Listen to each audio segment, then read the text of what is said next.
Hello and welcome. This is going to be our rate of change practice quiz homework help video. For all of these, we're going to be really focusing in on slope, which we also sometimes call rate of change. Let's start with problem number 1. Find the rate of change for the following tables and ordered pairs. Show your work for full credit. So what I'm going to need to do is I'm going to need to figure out what the delta x and the delta y is for this table so I can use my formula.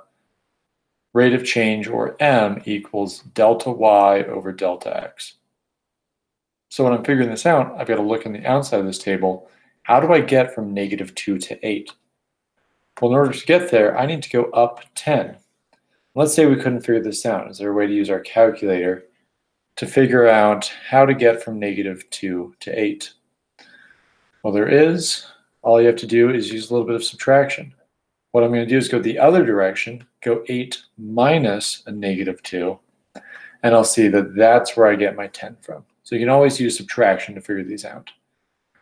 Let's try it for the other one. How do I get from 5 to -4? Well, what's -4 minus 5?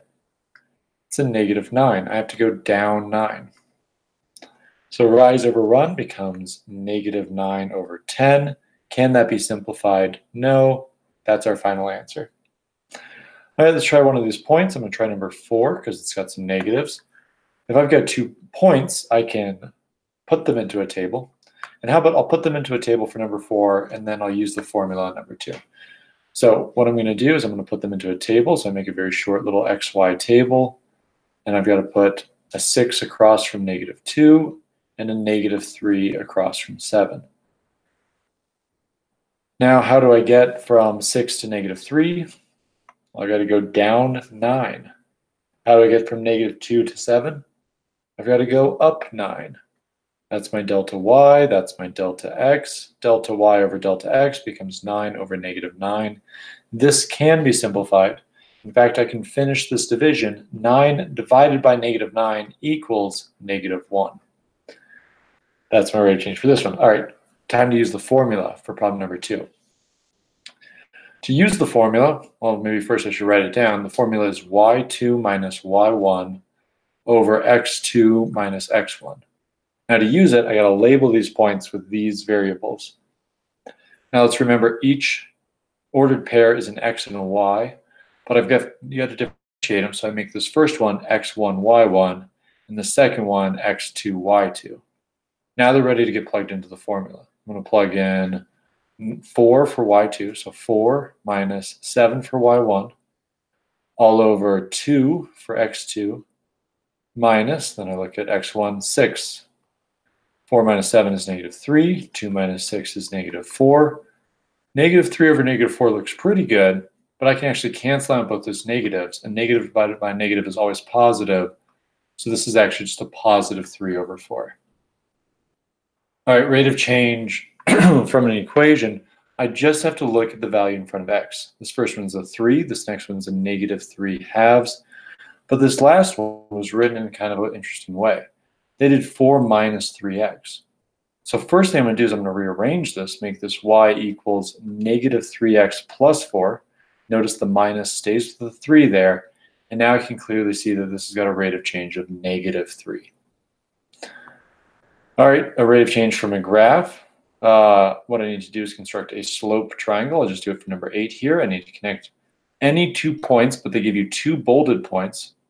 Connect any 2 points with the right triangle, and then label your rise and your run. For this one, my rise is -1, because if I'm going left to right, I have to go down 1. And then I go to the right, 1, 2, 3, 4. As I went to the right, that's positive. So rise over run here becomes -1 over 4. Or you could write it as -1/4 with the negative out in front. Always simplify those answers, though, if you can. All right, where was the error in Matthew's work? Once you pause it, try to find it. The error is right here at the end. Everything else was actually done perfectly. He used the formula, but when he went to simplify this fraction, he divided the top by 2. But did he successfully divide the bottom by 2? No, because 8 divided by 2 would not give you 4. So the error in Matthew's work, I'll let you write it with a full sentence.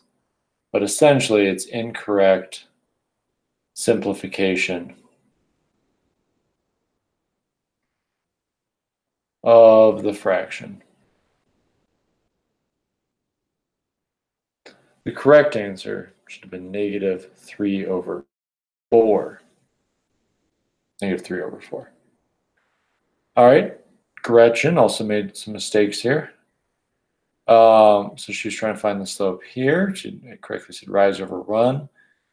But you might feel like she did this right, but let's do it very carefully. Make a slope triangle and count it out. 1, 2, 3, 4, 5. This one only goes up 5 and then over 3.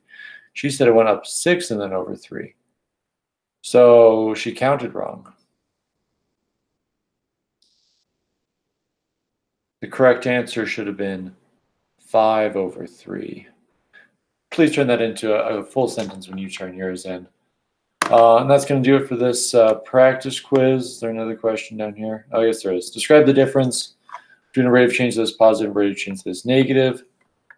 Here's how I do this. When going from left to right, a positive ROC, rate of change, goes up, and a negative goes down. Example, positive, negative. All right, now we are officially done. All right, have a good rest of your day.